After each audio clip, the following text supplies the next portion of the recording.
he just slammed it. I don't think I've had the baits in the water for 2 minutes. Hit it so fast I was surprised I had a fish. Still out there a ways. I was down about 14, 15 feet.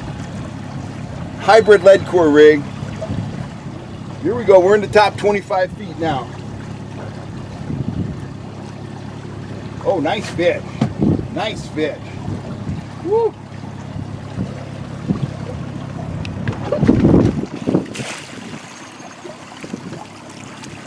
Right there, Crippled Minnow spoon. He smacked that. Came out in the net. Nice. Awesome.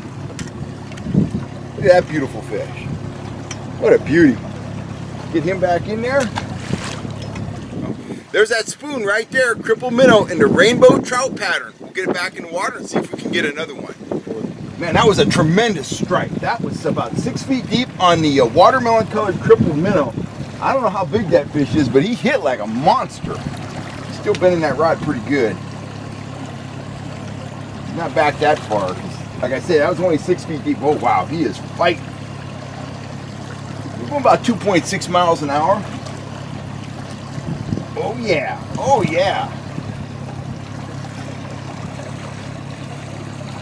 Man, oh man, that's just tremendous. You know, you give them that crippled look, that rolling bait, and it just triggers that predatory response. It's crazy. It's like rolling shad, but this lure can be run at, you know, a variety of speeds, and we are trolling it fast and aggressive today. We got this surface chop, and it is working. We've caught 2 fish here in about 10 minutes, and this one feels real nice. Let's see, he's getting close. Oh yeah. What a beauty. Look at that. Holy mackerel. Oh, he came off. Oh, got a fish on the Crippled Minnow here, guys. 6 feet deep, 2.4 miles an hour. Feels like another good one. It's about the 5th fish we've got on it so far. Fighting him nice and gentle, man. He is strong. Oh, some major head shaking going on down here. Look at that. Look at that. Wow. I'm keeping a low rod here to keep him off the surface. Now he's coming my way.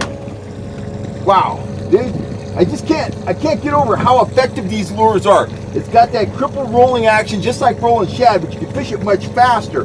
These fish are in an aggressive mindset here and they are just slamming it. There's no other lure like this out there that draws these kind of strikes. It's just very unique, very impressive lure.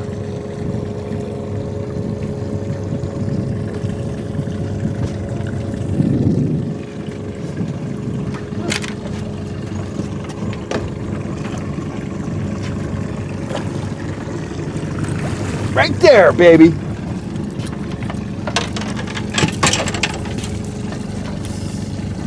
Woo!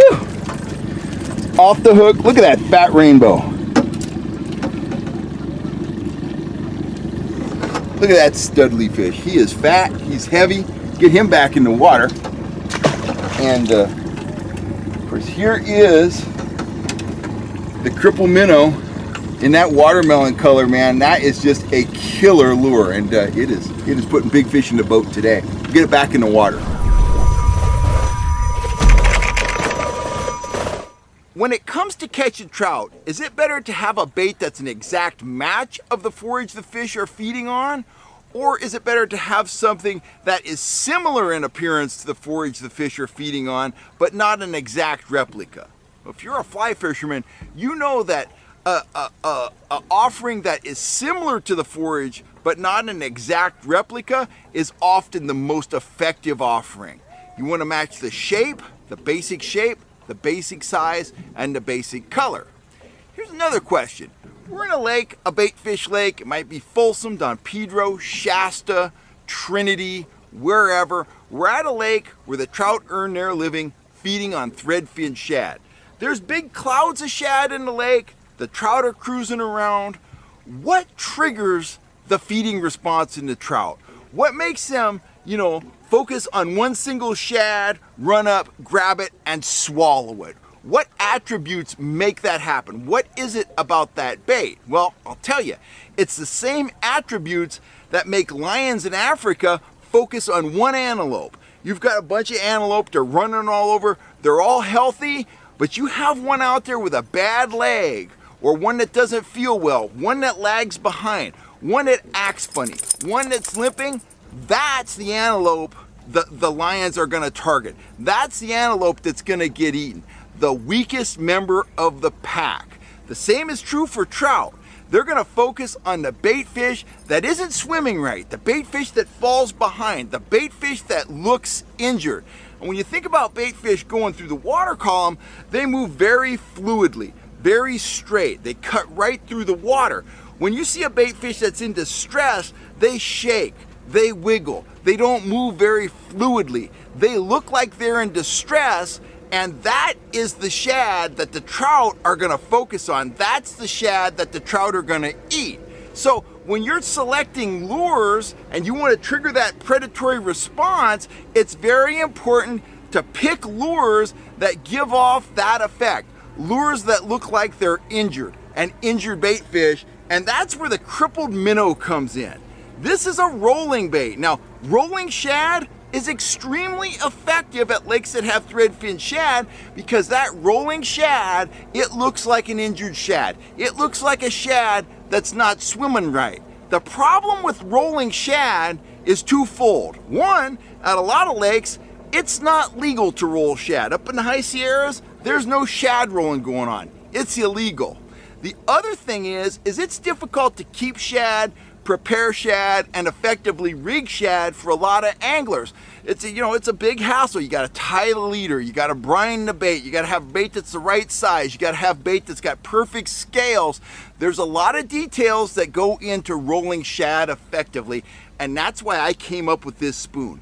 It matches the shape and size of threadfin shad. It's got the giant eye on it, and it rolls through the water column, and you can use it at a variety of different speeds. We're out here at Collins Lake. We've been smacking the trout on the crippled minnow spoon every day. It's a rolling bait that anybody can fish. It matches up well with a lot of lures. You control it at 1.8 miles an hour if you're rolling worms. You control it at 2.2 miles an hour if you're running a trigger spoon on your other rod. You can run it at 3 miles an hour if you want to pull a Rapala and you want to speed troll. So it's a very versatile spoon, and most importantly, it matches the size and shape of shad, and it gives you that great crippled motion that really elicits that predatory response in trout, kings, bass, predatory game fish. Anyway, that's just something to think about. If you'd like a set of crippled minnow spoons, get on over to the fishhuntshoot.com website